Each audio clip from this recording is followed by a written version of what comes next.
음악이 아마 영화 대부의 사운드 트랙이 맞죠? 제작진이 맞다 그러네요.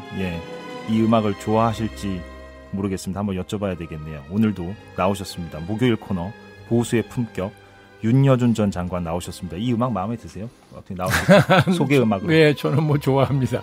그렇습니다. 네. 자, 오늘 어떤 얘기를 해볼까요? 일단 그 얘기 좀 해야 될 것 같습니다. 이제 한국당 얘기인데요, 또.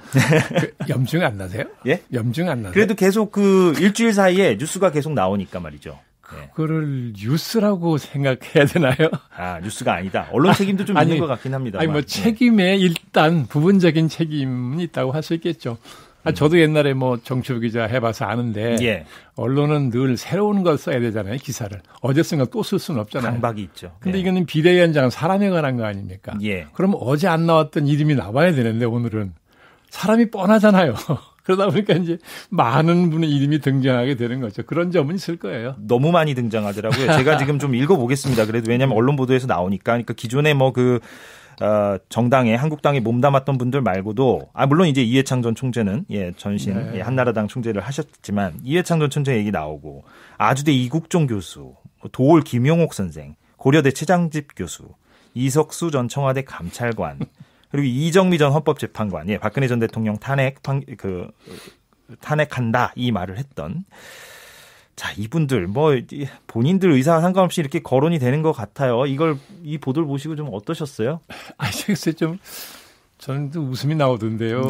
오죽 답답하면 이럴까 싶어서 이제 지금 말씀하신 그분들이 다 자기 분야에서는 뛰어난 분들이잖아요. 덕망도 있고 다 명성도 있고 그런 분들이니까 그렇긴 하나 그분들이 지금 자유한국당의 비대위원장을 맡을 뿐이라고 생각하는 국민이 얼마나 있을까 그런 생각이 들거든요. 그러니까 오죽 답답하면 저런 분들 이름까지 나올까 싶은데 아마 들어보니까 뭐 자천타천으로 많은 사람한테 물어보나 봐요. 그러니까 이제 여러분들 등장하는 것 같은데 저런 게 오래 계속되는 거는 전 정말 바람직스럽지 않고 그분들한테도 상당히 결례되는 거 아닌가 싶기도 하고요.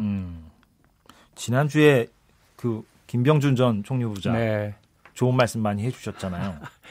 제가 보기에는 지금 거론되는 분들 중에서는 현실성도 제일 높고 왜냐하면 그분은 어떤 의사가 좀 있는 것 같은 그런 말씀하신 일이 있잖아요. 언론 보도도 좀 나오는 것 같더라고요. 어떻게 거절할 수 있겠느냐. 그리고 뭐 그런 대로 그분이 가지고 계신 소양이나 경험 같은 것을 보더라도 그래도 제일 맡으실 만한 분이 아닌가 하는 생각은 해요. 그런데 심정 같으면 말리고 싶고요. 왜 말리고 싶으십니까? 그러니까 들어가서 되게 예상이 되거든요. 그분 나름대로는 굉장히 진지한 고민을 하고 왜냐하면 이게 제1야당이랑 워낙 소중하잖아요. 그렇죠? 제1야당이 건강하게 잘 돼야 여당도 좋아지는 거니까 항상 상대적으로 그런 거거든요. 그런 뜻에서 우리 의회민주주의 발전을 위해서는 제1야당이 굉장히 건강해야 된다는 문제의식으로 굉장히 진지한 생각을 하시는 건데 막상 그분이 들어가서 그런 진지한 고민을 제대로 구현할 수 있겠느냐. 그러기에는 너무 여건이 안 좋다. 구조적으로 너무 안 좋다. 거죠. 제가 저 당을 좀 알잖아요. 그래서 그러는 거죠. 그러면은 참 이게 가능성 측면에서 보면 그렇게 구조적 제약이 많은데 누군가는 들어가서 해야 되겠죠. 좀 속된 표현으로 총대를 매야 되고 잘 될 수 있을까요? 김병준 전 총리 후보자께서 들어간다고 하면 지금 지방선거가 끝난 지 지금 한 달이 가까이 됐습니다. 그렇죠? 근데 그렇게 무서운 국민의 응징을 받았잖아요. 참패라는 말이 부족할 정도의 응징을 받았는데 그러고 지금 한 달이 가까이 됐는데 그동안 자유한국당에 보여준 모습을 한번 보십시오. 이게 국민을 두려워하는 태도가 아니에요. 국민을 두려워하는 태도 같으면 저렇게까지 하겠습니까? 매일? 그리고 모르겠습니다. 40명 얘기가 나오고 그러는데 마치 겉으로 드러난 태도를 보면 무슨 대기업이 경력사관 뽑는 것 같아요. 그렇지 않습니까?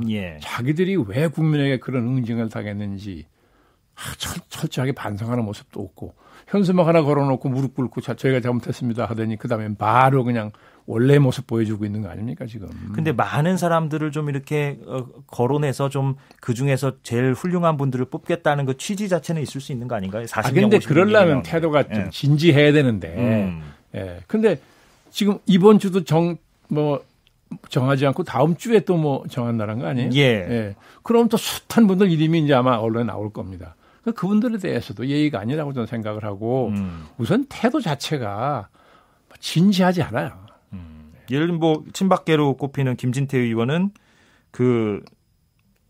김병준 전 총리 후보자에 대해서 노무현의 사람까지 거론되고 있는데 정중히 사양하고 싶다. 이렇게 이제 이야기를 했어요. 그렇게 얘기할 테면 그럼 박근혜 대통령은 왜 탄핵되기 전에 그 양반을 총리 후보로 지명을 했어요? 김진태 의원이야말로 진박인지 친박인지 아닙니까? 자기 모순이죠, 그것도. 자기 모순이다. 예. 그렇군요. 지금 그 친박 얘기가 나와서 그런데 계파 갈등이 또 여전히 좀 불거지고 있는 것 같습니다. 그러니까 친박이 오늘 보도 보니까 김무성 의원에 대해서 당 떠나야 한다. 이렇게 이제 주장하는 일부 친박, 예, 다는 아니라고 제가 제안을 하겠습니다만, 예, 그렇게 이제 주장을 하더라고요. 예, 이걸 어떻게 봐야 될까요? 친박 비박의 갈등이 또 이제 이 혁신 비대위 그러니까 아마 지금 이런 거 아니겠습니까? 지금 비박 진영에서는 그래도 김무성 의원이 중심 인물이라고 다 그렇게 알고 있는 거 아닙니까? 예. 김성태진 원내대표도 말하자면 뭐 김무성 대표가 이렇게 미는 사람이다. 이렇게 인식이 돼 있다는 인식이 거 아니에요. 돼 있죠. 예. 근데 지금 원구성이 지금 막 이제 진행되고 있는 마당에 그렇죠? 예. 그러면 이제 상임위원장 배분이 아마 의원들이 중진 의원들이 관심이 제일 많을 텐데 지금 상임위원장 배분 같은 원구성 협상을 하고 있는 원내대표를 정면으로 공격하기가 부담스러웠을지 모르죠.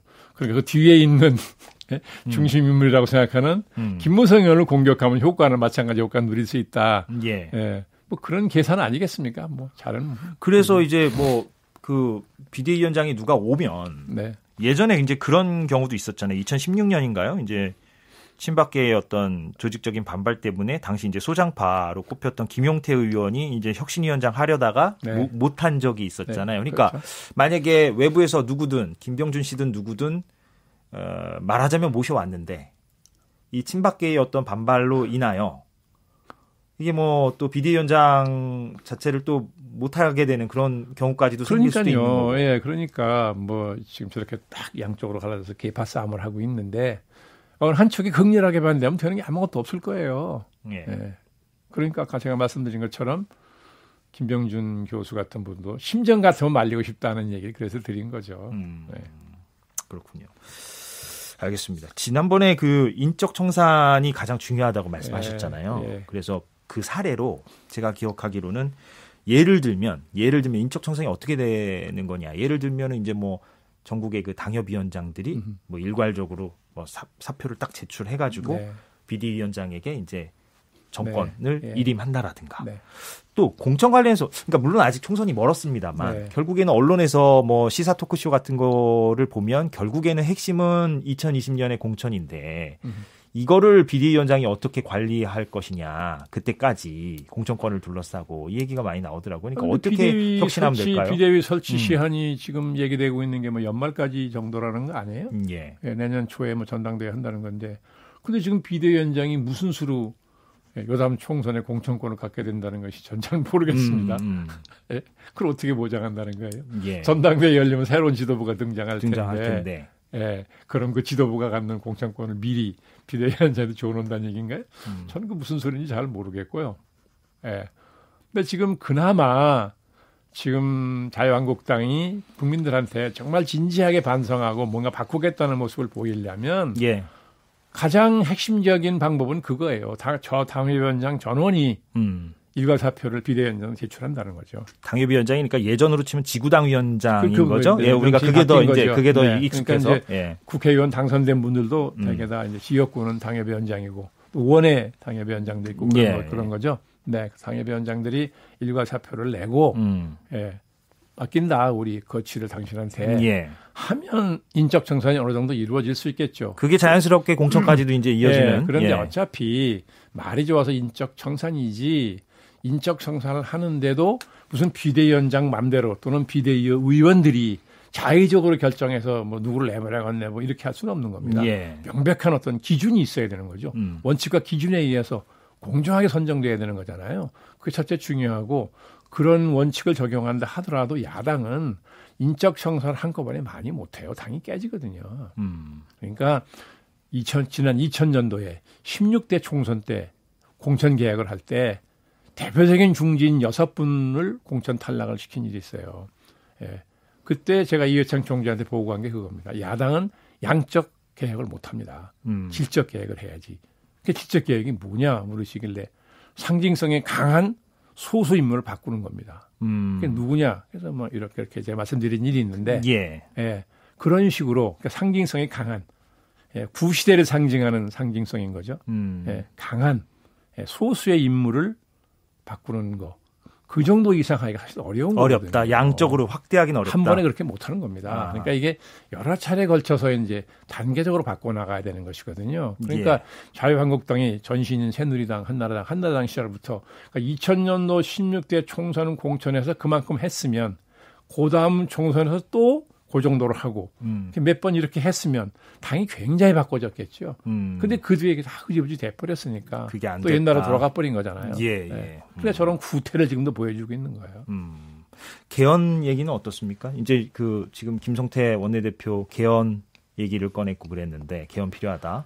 아니, 뭐 개헌의 필요성이야 뭐 전 국민이 뭐 동의하는 거 아닙니까? 예. 그러니까 문재인 대통령도 뭐 개헌안을 국회에 보내고 왜 이제 와서 꺼내느냐 네. 이건데. 예. 근데 그때는 뭐 국회에서 심의조차 안 해가지고 그냥 해놓고서 지금 타이밍에 개헌 얘기를 꺼내는 것은 상당히 정략적인 목적이 있다고밖에 볼 수가 없잖아요. 그렇게들 해석을 하죠. 그래서 자유한국당이 생각하는 개헌안 내용이 뭔지는 모르겠으나 그 내용을 따지기 전에 우선 헌법 개정을 대하는 태도가 진지하지 않다.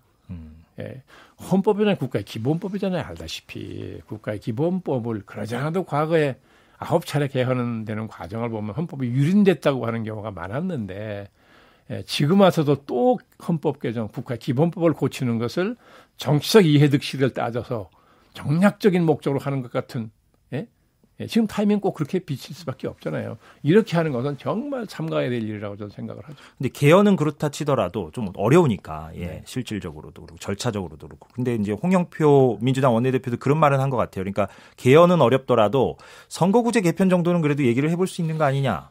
그러니까 지금 그건 좀 가능하다 보십니까? 뭐 저는 무슨 근거가 있는 건 아닙니다만 지금 자유한국당이 속으로는 헌법 개정 못지않게 선거법 개정을 염두에 두고 있는 거 아닌가 싶어요. 왜냐하면 지금 분위기 같으면 소선구제로 선거 치르면 자유한국당 전망이 암담할 거려.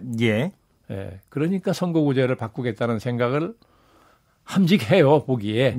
그런 계산이 있는 것 같은데 그걸 노골적으로 꺼내기가 못하니까 헌법 얘기부터 꺼내는 거 아닌가 싶거든요.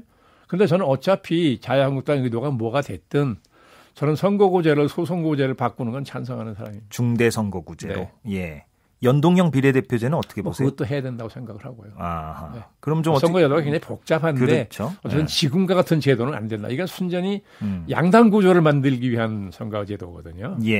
비례성도 아주 형편없고. 그러니까 그 바꿔야 된다는 주장이 뭐 학계에서 여러 번 나왔지만 의원들이 자기 이해관계가 맞으니까 여야 공이 안 바꾼 거잖아요. 이젠 바꿀 때 됐다는 거죠. 마지막으로요. 항상 이렇게 시간이 짧은데 일각에서 그 얘기하더라고요. 이번에 이제 지방선거 참패되긴 했습니다만 뭐 자기 위안을 하는 건지 모르겠습니다만 일각에서는 그래도 콘크리트 보수 지지율 30%는 확인한 거 아니냐. 이런 역설적인 해석도 하는 분들이 있더라고요. 어떻게 보십니까? 근데 콘크리트 지지율이 30%를 확인했는데 선거 때 지금 지지도가 얼마 나왔습니까? 지지율은 그거보다 10% 나왔어요. 10% 나오죠.